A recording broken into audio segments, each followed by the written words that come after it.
Hare Krishna, Krishna Krishna, Hare Hare, Hare Rama, Hare Rama, Rama Rama, Hare Hare. Hare Krishna, Krishna Krishna, Hare Hare, Hare Rama, Hare Rama, Rama Rama, Hare Hare. Hare Krishna, Krishna Krishna, Hare Hare, Hare Rama, Hare Rama, Rama Rama, Hare Hare.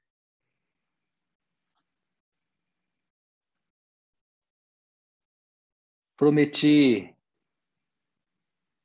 falar nem que seja um pouquinho sobre o que considero uma das mais importantes e preciosas transmissões espirituais oferecidas à humanidade ao longo da nossa história.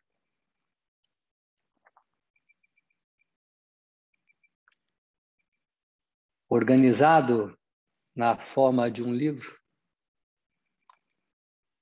com 18 capítulos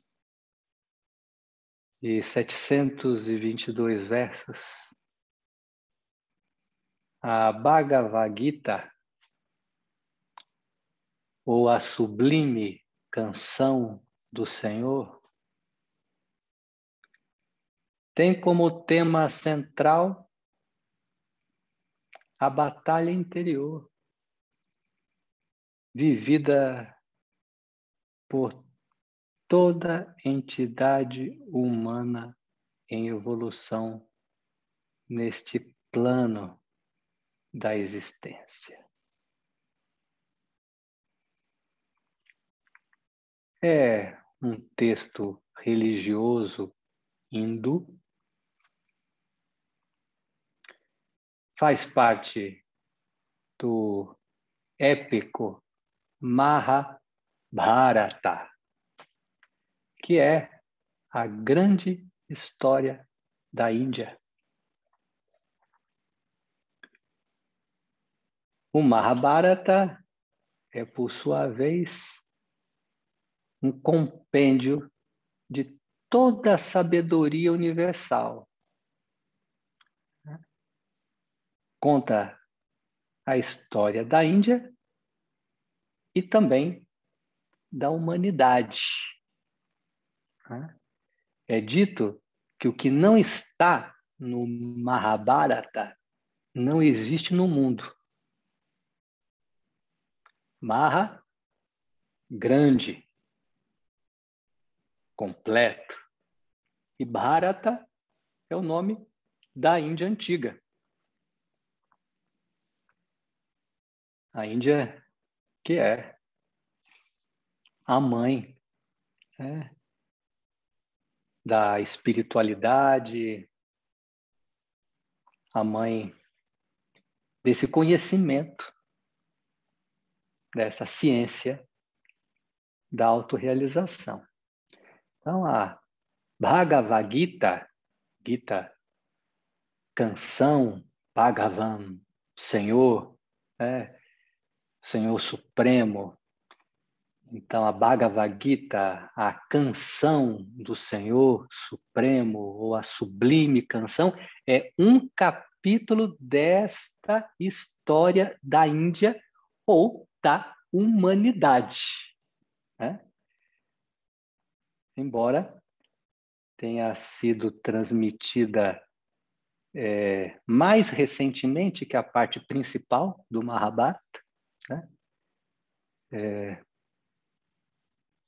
pode parecer estranho isso, né? Porque primeiro veio o Mahabharata e depois teve aí, né, essa adição, né? E então essa transmissão, né, o Mahabharata já com Bhagavad Gita, né, aparece por volta do século IV antes da era cristã, né?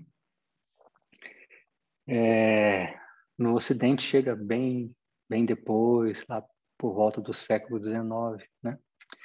Então, a Bhagavad Gita é considerada um dos livros sagrados mais importantes da tradição védica, ou do hinduísmo, por ser um resumo dos Vedas. Mas eu diria que é mais do que isso. É também um clássico de filosofia e de espiritualidade da humanidade. É uma das pérolas das profundezas deixada para todos os buscadores sinceros, né? E contém ali uma proposta ousada, né? A proposta é oferecer uma resposta para o conflito essencial da jornada da alma humana em evolução. Como superar nossas contradições e atingir e sustentar a plenitude. É ousado, não é? É ousado. A resposta é transmitida através de um diálogo entre um mestre, Krishna, e seu discípulo, Arjuna. São inúmeras as traduções e interpretações, algumas de cunho mais intelectual, outras mais devocional. Mas lembre-se de que a verdade é uma só. O que a Gita faz é irradiar muitas possibilidades, né? Até porque o ser humano é uma entidade com múltiplas dimensões, né? São vários corpos. E todos eles precisam ser desenvolvidos de maneira que um não obstrua o desenvolvimento de outro, né? É importante que o corpo mental se desenvolva de maneira que não obstrua o emocional, é importante que o emocional se desenvolva sem obstruir o mental, e assim sucessivamente, né? Mas acontece que alguns comentários, né, vão mais para o lado espiritual e nega o psicológico. Outros vão mais para o psicológico e negam o espiritual. Outros negam o físico, né? Mas o essencial é saber que a Bhagavad Gita aborda cada aspecto importante do caminho espiritual. Todas essas múltiplas dimensões, né? Então é importante entender que se trata de uma transmissão que tem mesmo várias dimensões. É histórica, é mítica, é mística.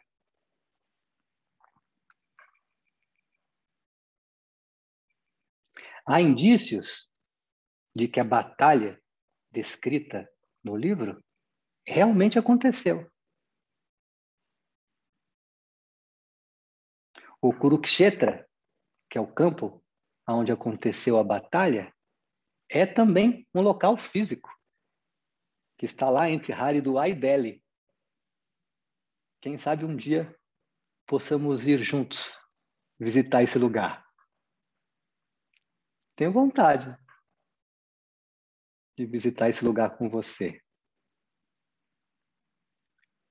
Existe uma série de estudos antropológicos que confirma a dimensão histórica da batalha. Tem muito material a respeito disso. Se você quiser pesquisar, se aprofundar e verificar, né, essa dimensão da Bhagavad Gita. Então, é histórica. É mística. É mística, pois é o corpo doutrinário que melhor representa a cultura védica, que ensina valores morais, espirituais. Ao mesmo tempo, tem também uma dimensão simbólica poderosíssima, que é a dimensão que vamos trabalhar em nosso retiro, né? Porque hoje é um satsang aberto de introdução ao retiro que se iniciará na semana que vem, né? Onde vamos nos aprofundar nessa dimensão simbólica, né? Então, podemos dizer que a Bhagavad Gita tem uma dimensão exotérica, com X, né? Externa, ou seja, histórica, e também um aspecto mais superficial do misticismo, que é a própria doutrina religiosa em si, e uma dimensão esotérica, com S, que é interna, ou simbólica, e o aspecto mais profundo do misticismo, da religiosidade profunda, que está além da religião enquanto fenômeno social. Então, olhando por esse ângulo, vemos que a transmissão, ou esse diálogo entre guru e discípulo, explica o funcionamento da vida. Quem somos? Quem somos? O que viemos fazer aqui neste mundo? Qual o sentido da vida? Como realizar a meta da vida?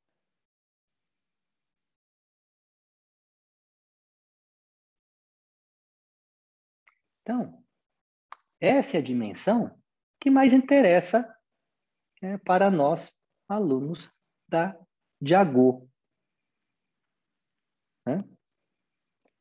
Então, explicando melhor, aqui no nosso retiro, vamos focar na dimensão esotérica. Tá? Então, o conjunto do ensinamento transmitido ali, né, nesse texto, né, do ponto de vista simbólico ou esotérico, é compreendido pelos sábios como o caminho da iluminação espiritual, o caminho do despertar, o caminho para o nirvana.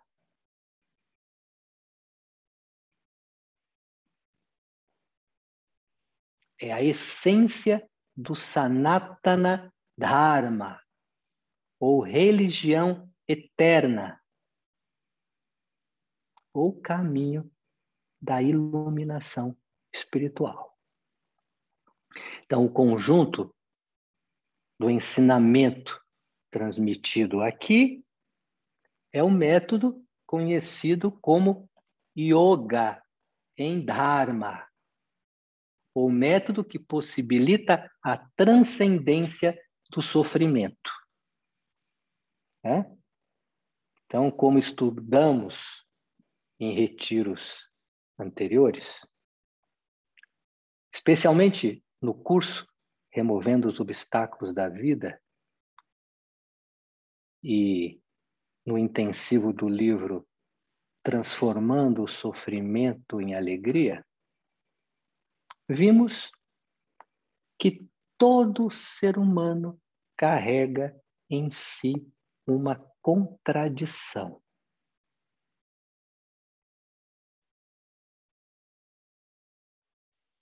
Um cabo de força, uma corrente te puxando para um lado e uma outra corrente te puxando para o outro lado.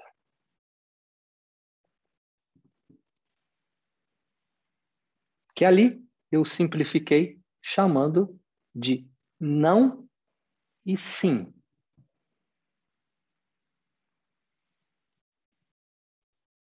E que essa contradição é em si o que conhecemos como sofrimento.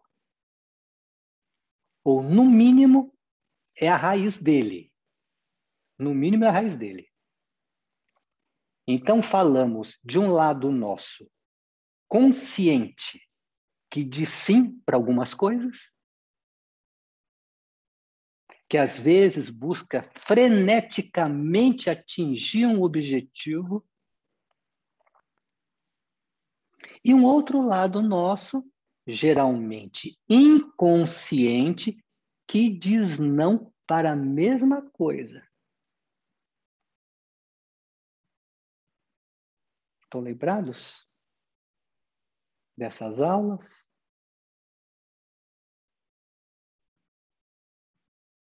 Uma máxima para te ajudar a identificar uma possível contradição é: quanto mais freneticamente você busca algo conscientemente, e esse algo parece escapar das suas mãos, maior é o não inconsciente que você carrega e maior a sua inabilidade para lidar com esse não.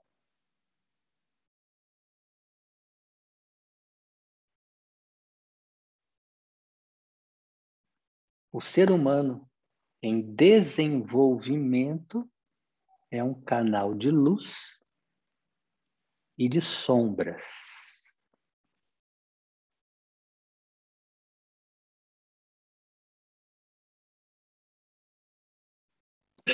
Personalidade degladiam neste aparelho ou veículo que chamamos de corpo, mente.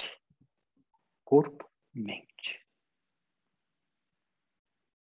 Existe um conflito entre o que somos e o que acreditamos ser, entre aquilo que somos e o que fomos condicionados a acreditar que somos.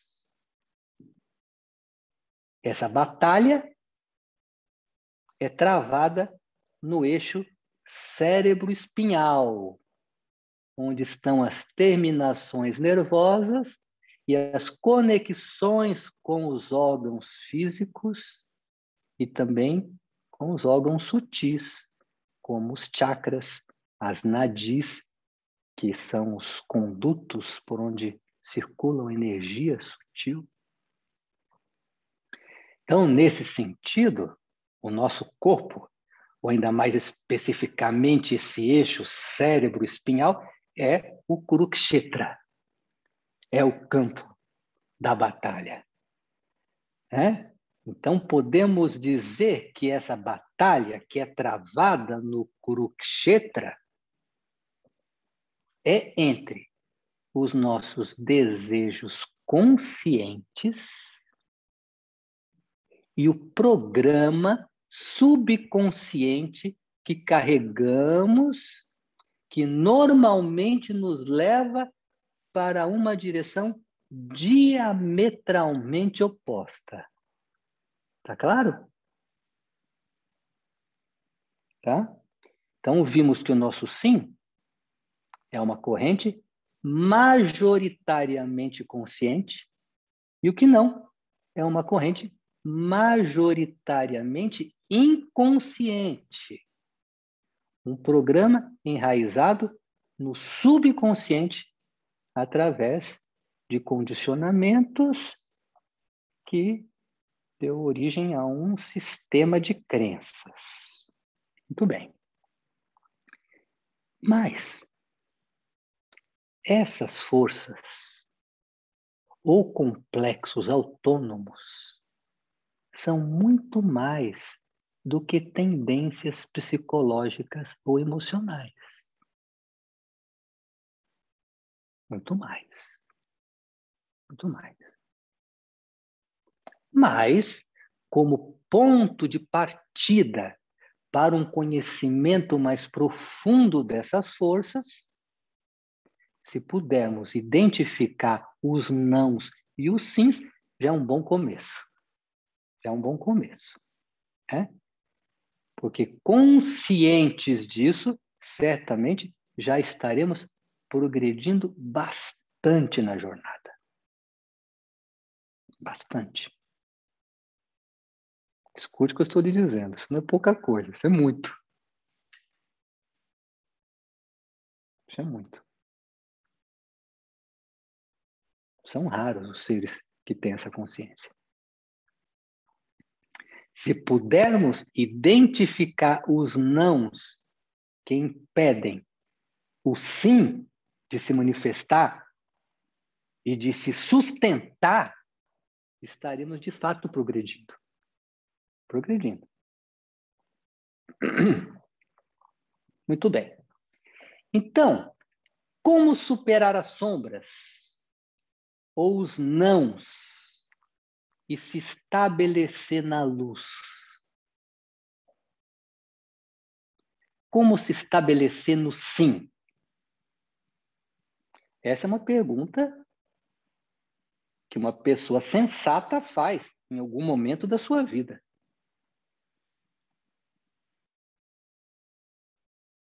Uma pessoa sensata faz. Note que essa batalha está sempre presente na história da humanidade.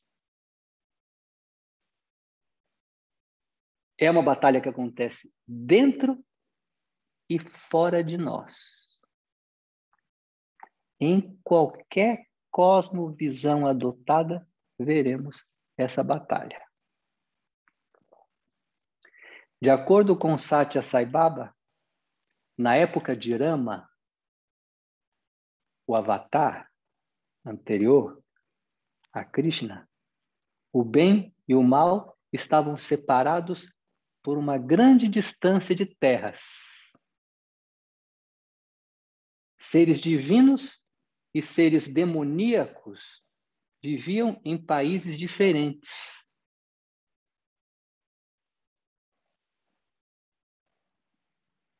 Na época de Krishna, estavam em famílias diferentes. Ou melhor, na mesma família, mas grupos de primos. Primos contra primos. Irmão contra irmão. E na era atual, que começa no final desta batalha, o bem e o mal encontram-se dentro de nós mesmos. Mas o conflito é sempre causado pelos mesmos motivos: luxúria, ciúmes, inveja, egotismo, egoísmo. E como temos estudado, o interior é refletido externamente. Mas, independentemente desta dicotomia, está dentro ou fora, eu entendo que esses textos como simbólicos do processo de autorrealização, né? Pois está em nós a possibilidade da transformação. É verdade que hoje carregamos em nosso interior a perturbação da contradição e temos a chance da superação. Temos a chance da superação. E ao longo dos nossos encontros, eu vou te mostrar por que e como, com base na Bhagavad Gita, né? A Bhagavad Gita é uma escritura para toda a humanidade, né? Mas nem toda a humanidade está pronta para ela. Por isso que eu digo que ela acaba sendo um prasad, um presente divino para os buscadores sinceros, para quem está pronto, né? Então, sendo bem transparente com vocês, eu também preciso dizer que eu nunca fui um leitor de comentários da Bhagavad Gita, né? Porque não queria ser influenciado. Eu li o suficiente para ver que são muitas as linhas de entendimento e de interpretação, né? Mas a minha visão, a minha interpretação é intuitiva. Intuitiva. Então é importante eu deixar claro que eu não sou um especialista no assunto. Não sou especialista no assunto, né? Então, eu vou compartilhar com vocês alguns entendimentos ou algumas percepções que eu pude acessar ao longo da minha caminhada devido à graça do meu guru, né? Então, como disse, Bhagavad Gita significa canção do Senhor, ou cântico do Espírito. São ensinamentos do Espírito. É ao mesmo tempo uma poesia, uma afirmação da verdade.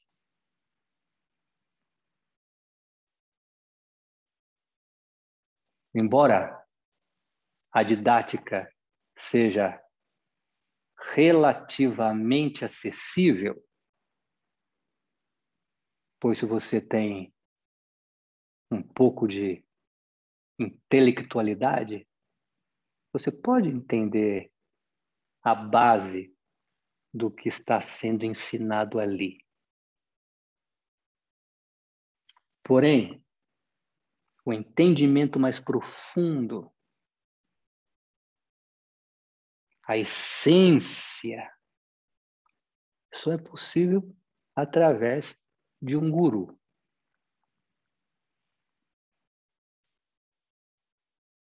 A essência da transmissão só é possível através do parampara,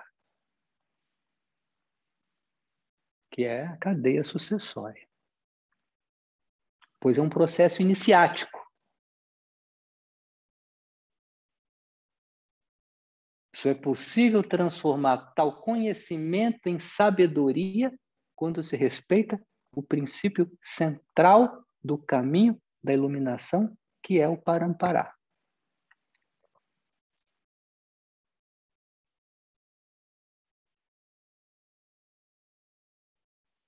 Normalmente, o iniciado precisa aprender o sânscrito, precisa aprender a pronunciar os versos, E cada guru vai ensinando de uma determinada maneira. O meu guru não ensinou assim. Nunca me ensinou sânscrito. Não me ensinou da maneira clássica. Ele me conduziu para que eu aprendesse intuitivamente.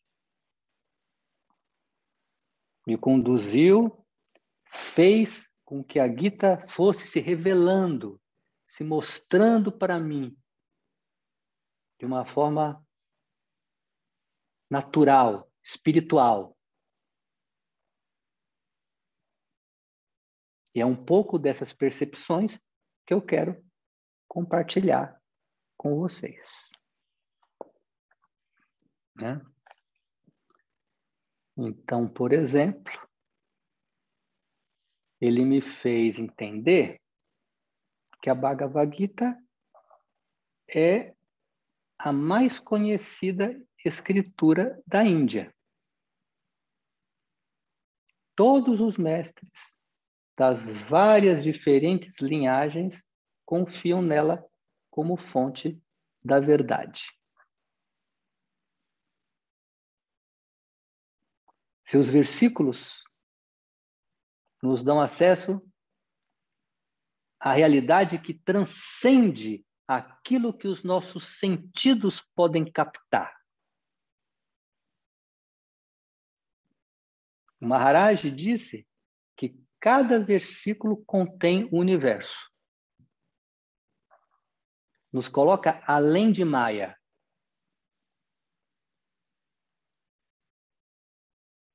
O que os nossos sentidos podem captar é conhecido como Maya, a grande ilusão cósmica. É um véu de ilusão que distorce a nossa percepção. A gente olha para um pedaço de corda e enxerga uma cobra. E essa Maya faz com que nós pareçamos uma criação separada do Criador. Estão me entendendo?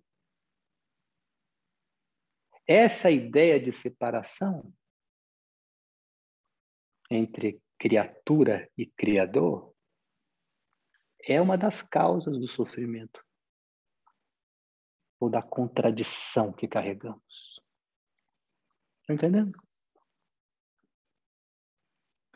Então, no final do Dwapara Yuga, vocês já ouviram falar dessas yugas, né? Dessas eras, já falamos em retiros anteriores, em satsangas anteriores. Então, Dwapara Yuga é a idade de bronze. Né? Logo antes do início desta era de Kali, né? Idade de ferro, idade das trevas, uma guerra que é travada muda o destino da Terra. Né?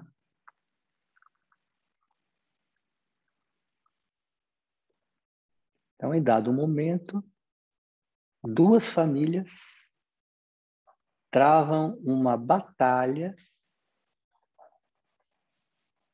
né, pelo reinado de uma cidade.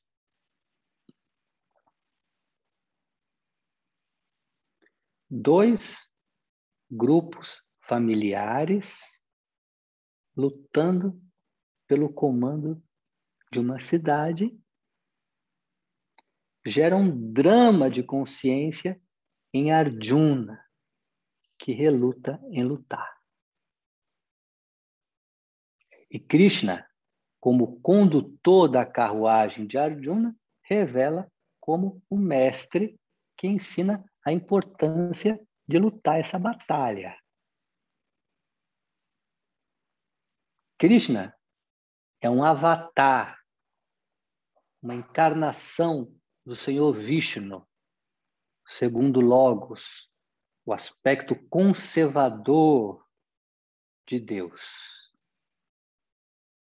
Então é dito que aproximadamente 5.000 anos atrás, a divindade suprema bondosamente desceu a esse planeta para dar proteção às almas de natureza piedosa.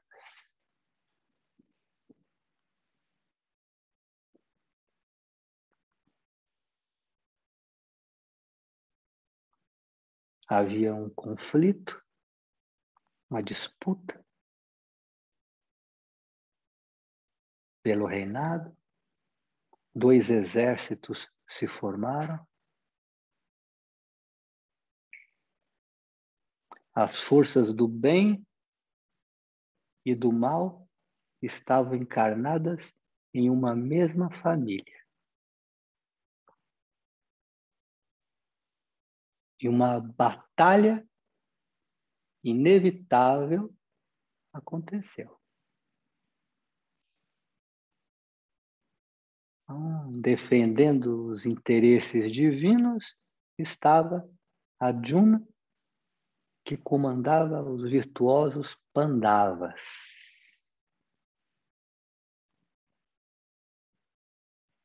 Do outro lado, Duryodhana comandava o exército dos Kauravas. Duryodhana, o filho de Dhritarashtra, o rei cego, que representa a mente condicionada, a mente cega. Os Kauravas representam as nossas tendências demoníacas, nossos defeitos, nossos vícios, nossas imperfeições.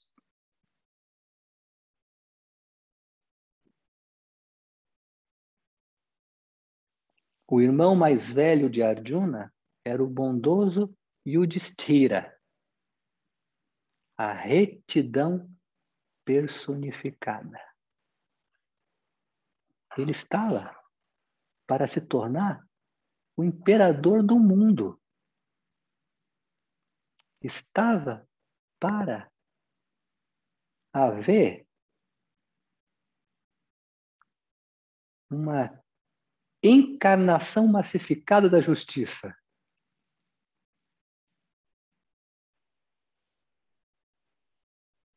Agora que eu estou percebendo isso.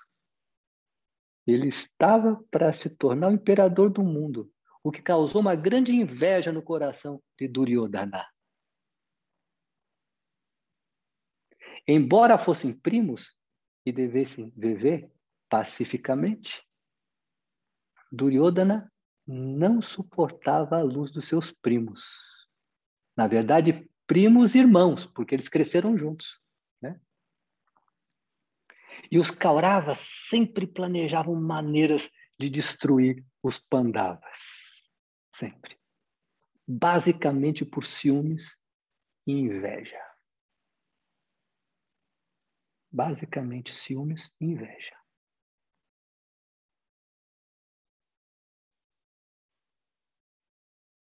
Após um jogo de dados fraudulento, Yudhishthira, representando os Pandavas, perde tudo. Perde o reinado, perde a mulher, perde tudo. E muitas coisas se passam. São exilados, tem aí uma série de elementos que eu vou apresentar para vocês ao longo dos nossos encontros. Mas sem sucesso em acordos pacíficos, chegaram no estágio onde não havia outra solução que não uma guerra.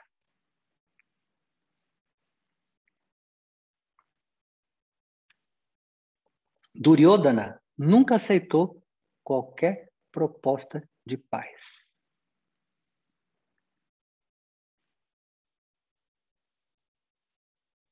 E o Senhor Krishna resolveu pessoalmente dar orientação para o seu amigo e guerreiro Arjuna em sua batalha contra o mal.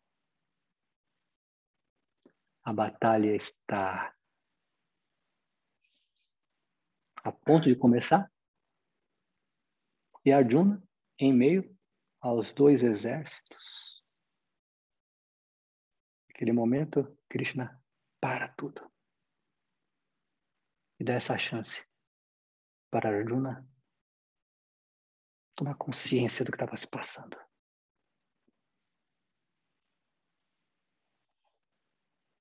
E ali ele teve a chance de perceber as diferentes categorias dos amigos, dos parentes. E aí, quando ele tomou consciência do que realmente ia acontecer, quando ele viu a dimensão da coisa mesmo, aí ele fraquejou. Ele perde a força, perde a coragem de guerrear. Ele deixa o arco cair de suas mãos, pois ele não vê sentido nessa batalha. Não vê sentido. Ele acha tudo uma loucura.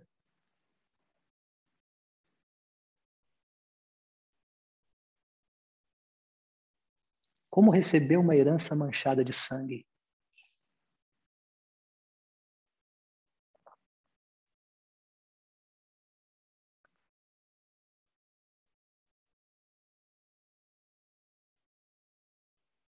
Mas deixando de lutar, ele interferirá no equilíbrio do mundo.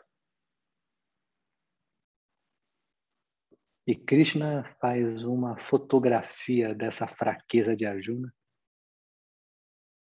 E Arjuna reconhece nele um mestre. E pede instrução. E o mestre fala sobre a realidade espiritual.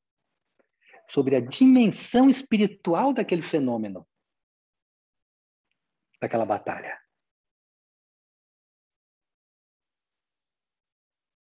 E, com isso, ele vai transmitindo e transmitindo ensinamento sagrado. Fala sobre a imortalidade da alma, que não somos o limitado corpo. Explica a realidade da alma. Ensina a ciência da autorrealização. Então, o diálogo entre Krishna e Arjuna, antes da guerra, é o livro conhecido como Bhagavad Gita.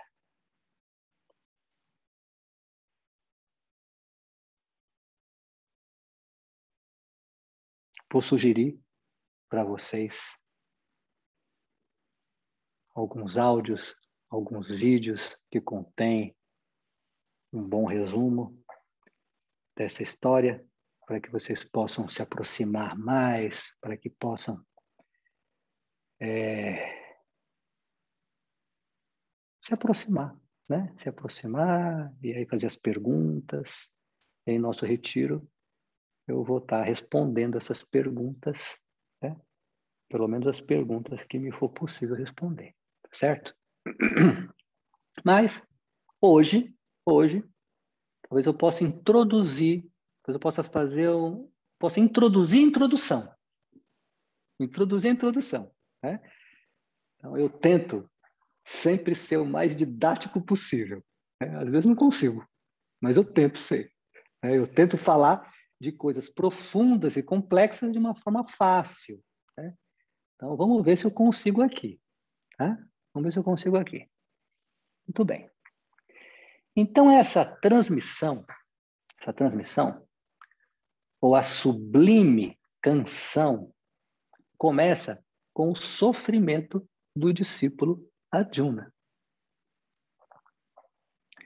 Porque, mesmo sendo um virtuoso, uma manifestação divina, já no final da Era de Bronze, ele tinha uma dimensão humana e carregava conflitos internos. Arjuna estava deprimido, inseguro, angustiado, confuso. E confuso especialmente em relação ao seu dever, em relação ao seu propósito, tomado pelo não, sem saber se deveria mesmo lutar aquela luta. Porque naquele momento nada fazia sentido para ele. Nada.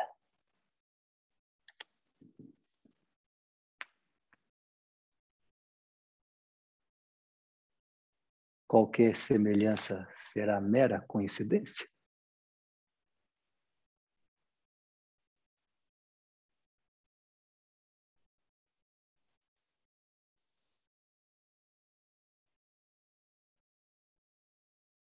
Para que derramar o sangue de pessoas queridas em troca de terra?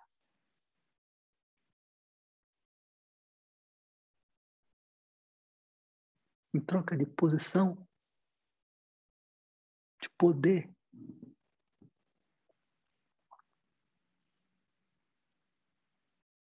É assim que pensamos quando estamos com a mente tomada de ignorância a respeito das nossas tendências psicoemocionais. A batalha era por Hastinapura, é o nome da cidade. A morada do coração. Cidade dos elefantes, mas elefante representa o coração. Conhecida hoje como Delhi. Do ponto de vista histórico. Então, do ponto de vista histórico, havia uma disputa pelo reinado, né? Mas voltando para a dimensão simbólica, o trono da sabedoria intuitiva havia sido usurpado pela mente cega e pelos condicionamentos psicológicos.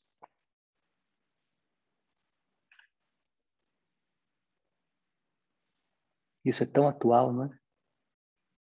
Quantas vezes que não nos encontramos nesse estado arjúnico, onde a mente repleta de apegos, a nossa natureza inferior nos faz deixar cair o arco e a flecha das nossas mãos.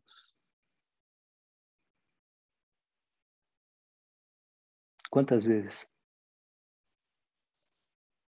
que não temos condições de usar a força de vontade disponível para recuperar o trono do coração? E por que isso acontece?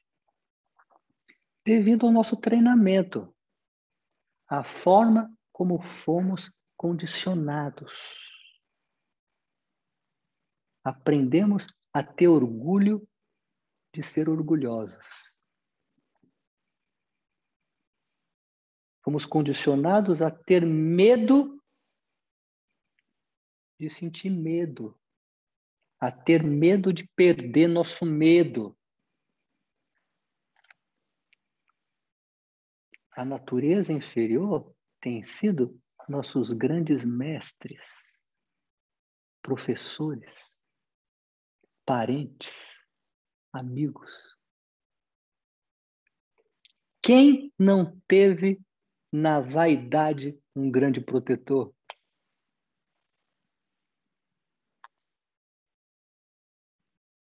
Quem que nunca teve na vergonha uma grande amiga e protetora?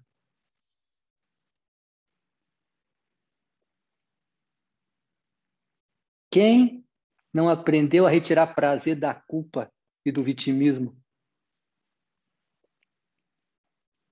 Essa é uma linguagem comum para vocês que estudam comigo. Pois desde há muito tempo que venho ensinando sobre o desafio de Arjuna com um olhar de uma espiritualidade prática. usando os desafios do dia a dia como material de escola. Aos poucos, vocês vão entender que meu trabalho é inteiramente lastreado na Bhagavad Gita. Inteiramente. Aos poucos, vocês irão identificar a fonte do lastro das minhas transmissões. A origem.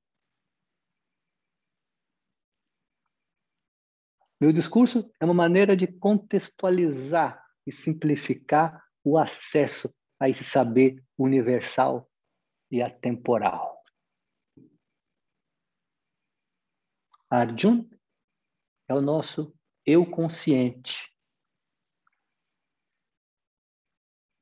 Você que escolheu estar aqui hoje, me assistindo. É você que precisa realizar o bom combate. Precisa vencer as tendências demoníacas. Precisa vencer o mal interior que usurpou o trono do coração amoroso. E Krishna, o eu superior, lhe ensina. Lhe transmite a ciência da autorrealização. Precisamos aprender a ouvir o coração. Mas até para aprender a ouvir Krishna na forma do coração ou da intuição, precisamos de um certo treinamento que está codificado no texto da Bhagavad Gita. Claro. Pois ele aborda elementos da filosofia indiana, como o brahmanismo, Samkhya, e alguns tipos de yoga, que são ferramentas fabulosas para o autodomínio, para vencer a ignorância, para acessar essa verdade transcendental.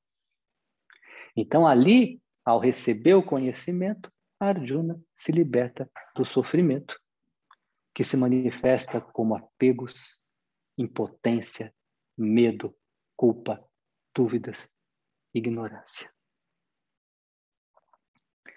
Então, podemos dizer que a essência do yoga é sannyasa, ou renúncia. Renúncia dos apegos e das disfunções do ego.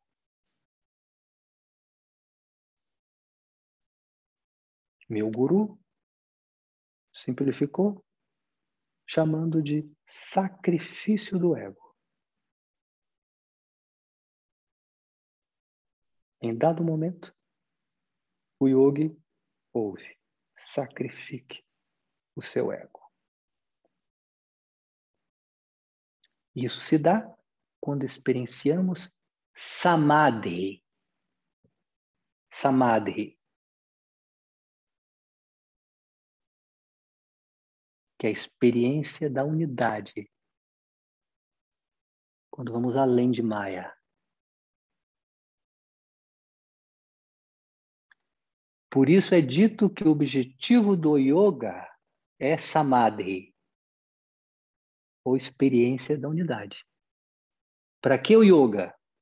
Para experimentar samadhi. E o samadhi promove um natural sannyasa, uma natural renúncia dos apegos.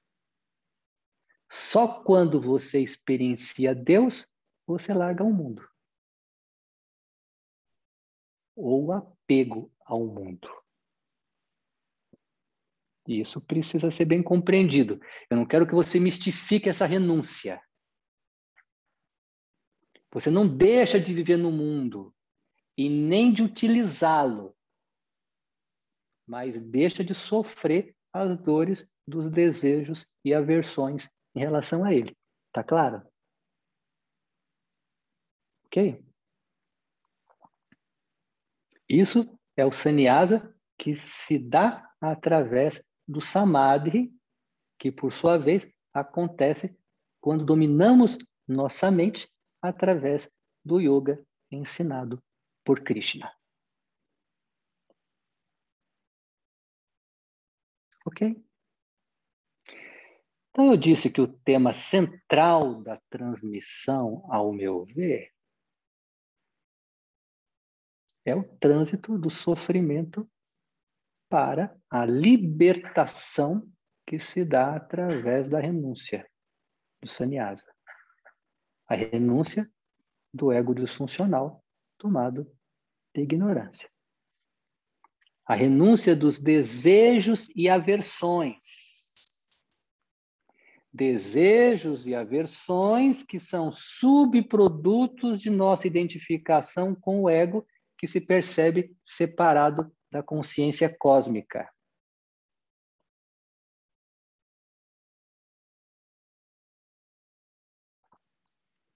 A canção do Senhor ensina o caminho para o Samadhi, que é a meta do yoga. Samadhi é a experiência da unidade ou Sat Chit Ananda, Satitananda, existência, consciência e bem-aventurança. No Samadhi, essa ideia de separação, criatura e criador, eu e você, se dilui e experienciamos o que é conhecido como realização divina. A unidade com a consciência cósmica, o rio desaguando no oceano e se percebendo como oceano e não mais como um rio. Nos movemos pelo caminho central da coluna espinhal, em direção à plenitude do ser. Uma jornada pelos chakras. Iniciamos com nossa luta pela sobrevivência, até que em algum momento chegamos no silêncio da comunhão divina.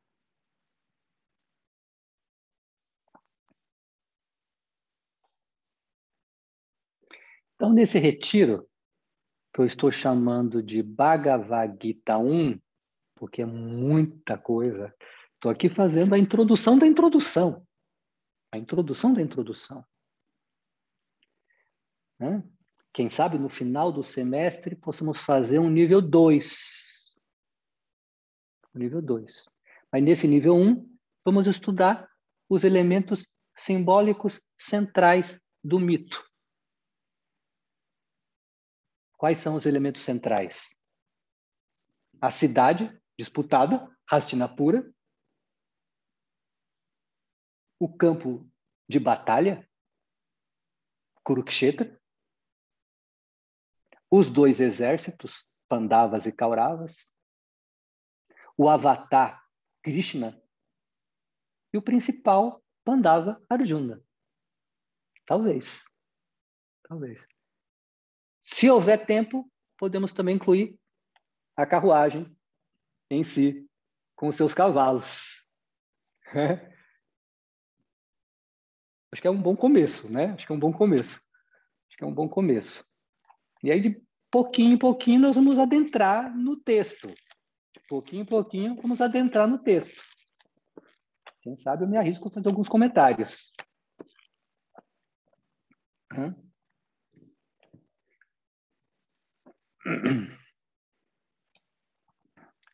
Nós vemos que tudo isso está dentro. Tudo está dentro. São aspectos de nós mesmos. Temos duas escolhas. Ou subimos ou descemos.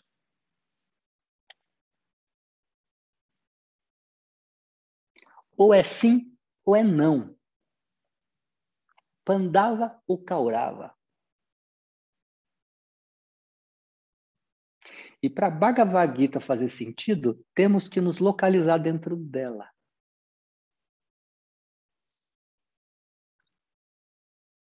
Hastinapura é um estado de consciência. É maravilhoso isso. Maravilhoso. Pois é onde a divindade se explica para o humano.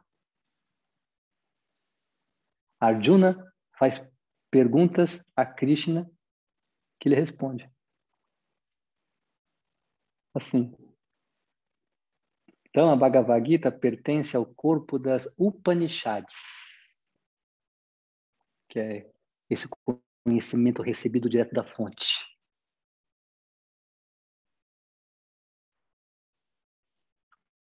É um tratado de Vedanta, do conhecimento do espírito. Trata-se de uma revelação espiritual.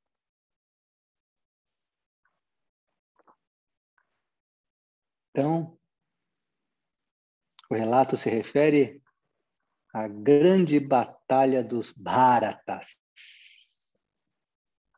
Mas a Gita transcende completamente o fato histórico de um povo.